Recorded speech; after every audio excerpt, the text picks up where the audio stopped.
The neighbor's vendetta. We thought we'd found our slice of heaven when we moved into the quiet cul-de-sacs of Maplewood Estates in the summer of 2023.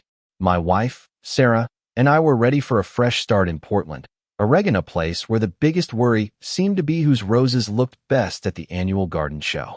Sarah, fresh off a decade in Army intelligence, craved calm after years of high-stakes missions abroad. I'm just an IT guy named Ethan, happy to trade my city apartment for a cozy house with a lawn I could mow on weekends. The neighborhood screamed suburban bliss, tidy yards, friendly waves, kids on bikes. But when the previous owners practically tossed the keys at us and sped off, I should have known something was off. Sarah, though, seemed at ease for the first time in years, planting her flower beds and organizing the garage with a precision that made me smile. I thought she was just nesting. Turns out, she was scoping out the battlefield. It was a muggy Tuesday morning in July when everything changed.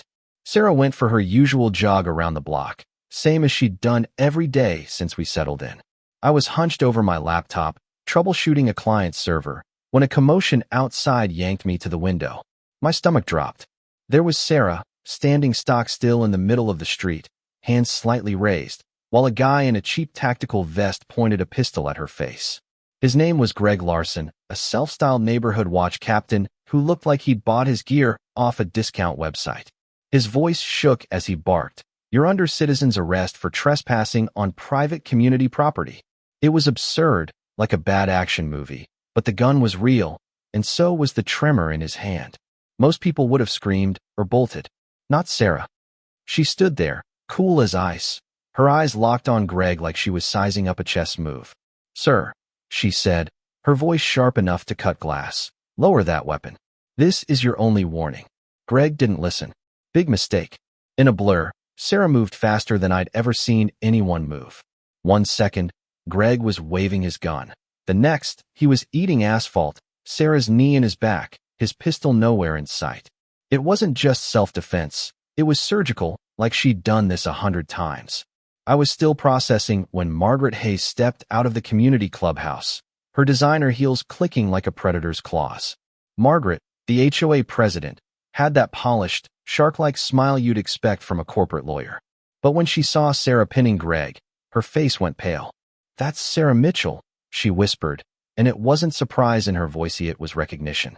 Sarah looked up, her eyes narrowing. "Hello, Major Hayes. Still framing people for your own failures." The air crackled with tension, and I realized this wasn't some random clash. This was personal, and it had been brewing for years. The police showed up too fast, like someone had tipped them off before the gun even came out. The officer took one look at Sarah, still calm as ever, and asked if she had military training. "Former Army," she said simply. He nodded, helped Greg up, and gave him a lecture about pulling weapons on trained professionals. "You're lucky she didn't break your arm," he said. As Greg slunk away, humiliated, I watched Margaret and Sarah lock eyes like duelists in an old Western. Margaret's next move was pure manipulation. "Officer," she said, loud enough for the gathering neighbors to hear, "I'm concerned about having someone with such violent tendencies in our peaceful community." It was a masterclass in planting doubt, her tone all fake concern. Sarah didn't flinch. "The only violence here was your guard threatening an unarmed civilian," she shot back, her voice steady but burning with controlled fury.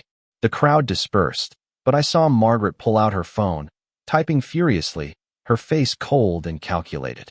This wasn't over.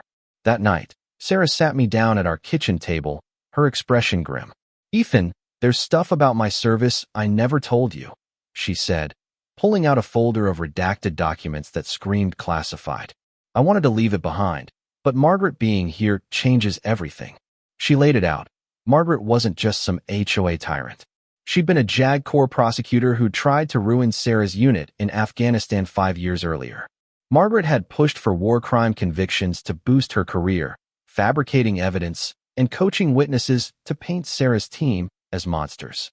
They'd saved a village from a terrorist attack, but Margaret twisted it into a story of reckless violence. The charges collapsed when her misconduct came to light, costing her military career. She blamed Sarah ever since, and now, here we were, in a neighborhood Margaret had maneuvered us into through her real estate connections. She'd been planning this for years, ensuring Maplewood was our only affordable option. Margaret's campaign kicked into gear within days. Legal notices flooded our mailbox, HOA violations for nonsense like unapproved mailbox color or demands for Sarah to get a psych evaluation. She spread rumors at community meetings, hinting Sarah's PTSD made her a ticking time bomb.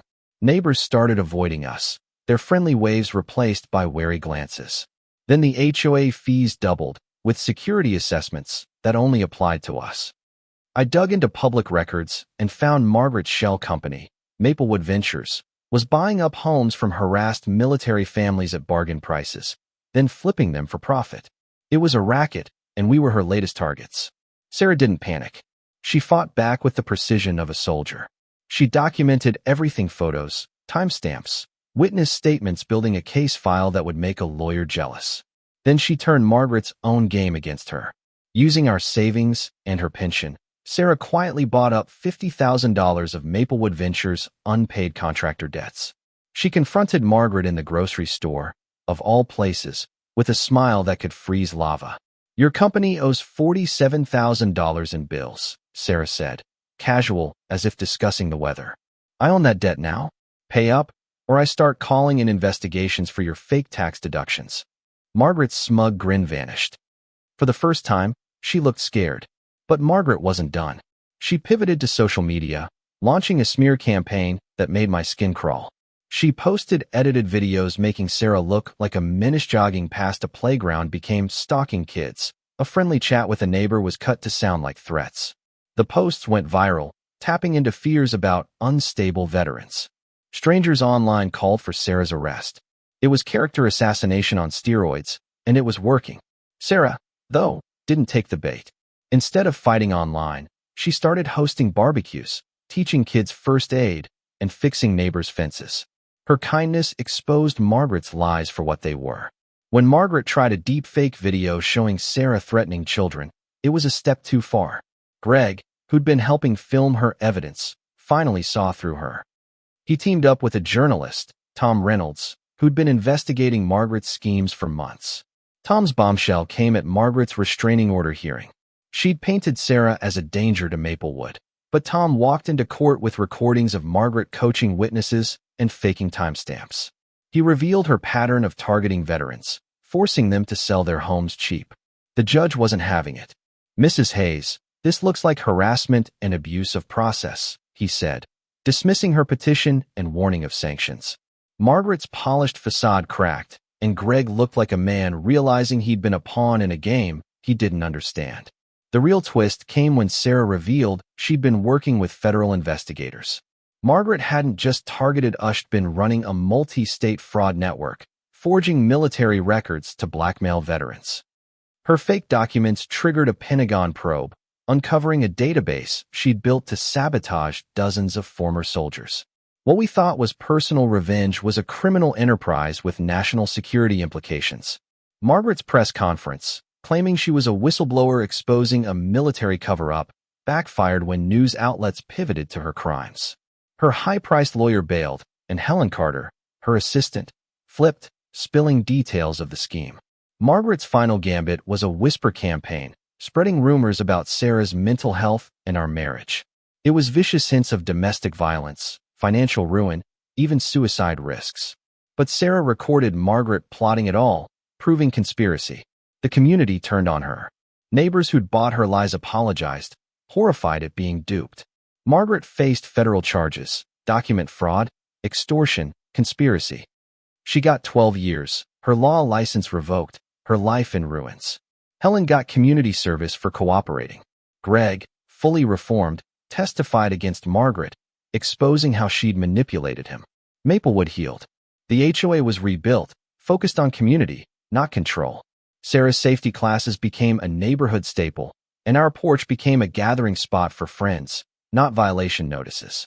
She'd turned her military skills into a shield for our community, exposing a predator in the process.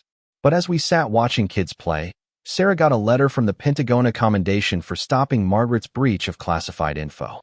It wasn't just vindication, it was proof we'd been in a bigger fight than we knew. So, what's the wildest time someone's past came back to haunt them in ways you never expected? Ever had a neighbor turn out to be something way more sinister than they seemed? Drop a comment, hit that like button, and subscribe for more stories that'll keep you up at night wondering who's really living next door.